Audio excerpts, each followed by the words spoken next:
DB Harun সাহেবের মতন লাগতেছে। বেদনা ভরা আমার এই জীবন, আমি আর ব্যথা পেতে চাই না। কষ্ট আরো কটা লাইন কও। অনেক বেদনা ভরা আমার এই জীবন, আমি আর ব্যথা পেতে চাই না।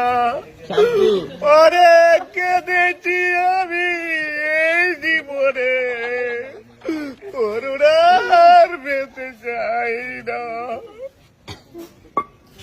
থামলা আমরা থামতে গেছি নাকি? আমরা থামতে কইনি, আরো কথা খাও। আরেকটা ওয়ান্স মোর না নাচতে হবে না, কিছু সমস্যা আছে। তাড়াতাড়ি মামা তাড়াতাড়ি ভাই করো ভাই।